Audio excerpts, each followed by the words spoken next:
The list was never-ending, a dark, flowing river of names and faces and crimes. Dexter Morgan stood before it in the quiet of his mind, a curator in a private, grim gallery. His gaze, internal and assessing, skimmed over the entries, the liars, the thieves, the violent and the sly who had slipped through the wide, clumsy net of the justice system.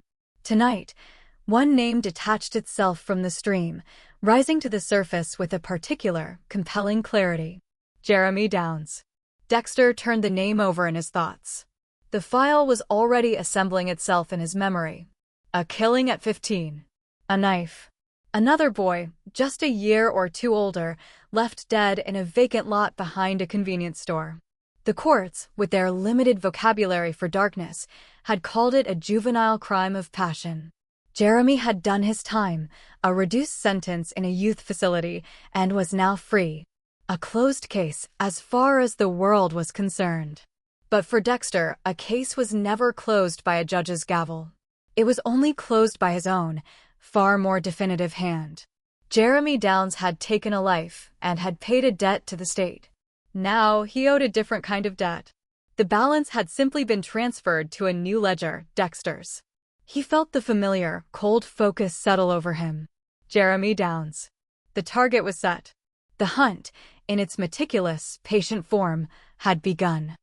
With the target named, the machinery within Dexter's mind engaged with a soundless, efficient click. It was a process as familiar and necessary as breathing. First, the proof. The official record was a shallow sketch. He needed the full portrait, painted in the grim pigments of undeniable fact. He would need to observe Jeremy, to chart his patterns, his habits, the new shape of his life after incarceration. Were there signs of the old rage? New victims, perhaps not yet dead, but marked by fear or intimidation. The code of Harry was clear. Certainty was paramount. He would become a ghost in Jeremy's periphery, collecting fragments of truth until they formed an unbreakable mosaic of guilt. Then, the calendar. Time, for Dexter, was not a linear flow but a series of appointed moments. A specific, future date would be circled, not with anticipation, but with the solemnity of a surgeon's scheduling an operation. It was the point where preparation met opportunity. The waiting was not passive, it was a state of high-tension readiness, a bowstring slowly, silently drawn. His thoughts returned to the original crime, the one that had first written Jeremy's name in blood. A knife. A messy, intimate weapon. The court psychologist's report, which Dexter had long ago committed to memory, used phrases like transient situational breakdown and adolescent emotional dysregulation. The official narrative was one of a single, catastrophic explosion. Dexter's analysis diverged sharply. He saw past the chaos to the technique.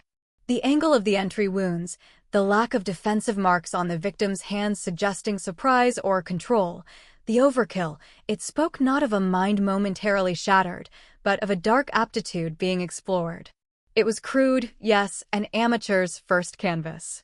But within the brutality, Dexter believed he detected the early, promising strokes of a virtuoso. This wasn't a conclusion, it was a prologue.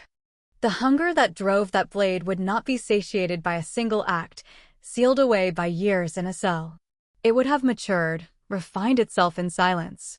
Jeremy Downs, he was convinced, was a paused melody, one that would inevitably resume its violent refrain.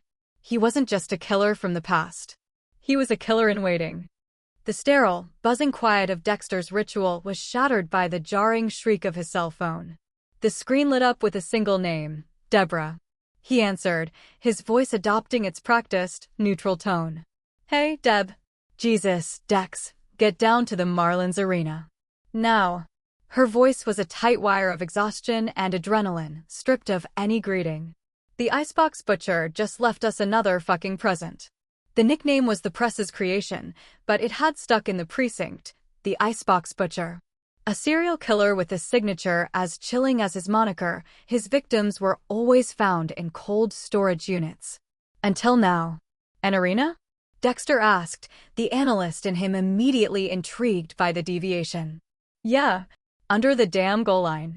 Just get here. The line went dead. Debra Morgan stood at the edge of the rink, the cold air of the empty stadium raising goosebumps on her arms that had nothing to do with temperature. The massive, cavernous space swallowed sound, making the chatter of the forensics team and the click of cameras seem small and futile. The pristine white ice of the hockey rink was a stark, mocking canvas, and there, centered perfectly between the pipes of the goal, was the violation. A male body, fully dressed, was arranged in a seated position, his back against the net, as if he were a weary player taking a rest. The scene was absurd, theatrical, and horrifyingly precise. No blood stained the ice. The violence had happened elsewhere. This was just the display. Debra clenched her jaw, her breath fogging in the frigid air. This wasn't just a murder. It was a message, a middle finger aimed directly at her and the whole department. The switch from a refrigerated locker to a public sports arena screamed of escalating confidence, a killer growing bored with his old hiding places and craving a bigger audience. She felt the weight of the case settle on her shoulders, heavier and colder than the ice beneath her feet. The hunt was on, and the rules had just changed.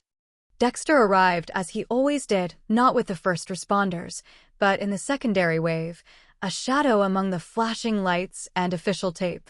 He presented his credentials, a plastic badge that granted him access to nightmares, and stepped into the vast, echoing chill of the Marlins arena. The scene unfolded before him like a diorama in a museum of the macabre. The forensic team, tiny and ant-like under the cavernous ceiling, moved with hushed efficiency around the focal point. Debra was a tense silhouette near the boards, her posture radiating frustrated energy. Then his eyes found it. The composition on the ice. All internal monologue ceased. The calculated thoughts of Jeremy Downs, the circling of dates, the gathering of proof, it all vaporized in a single, stunning moment of pure aesthetic reception. It was breathtaking. The body, positioned with such deliberate, almost geometric care beneath the goal's frame, was more than a crime scene. It was a statement. The killer had taken the cold, functional emptiness of the rink and had used it as a gallery wall. The victim wasn't just dumped, he was installed.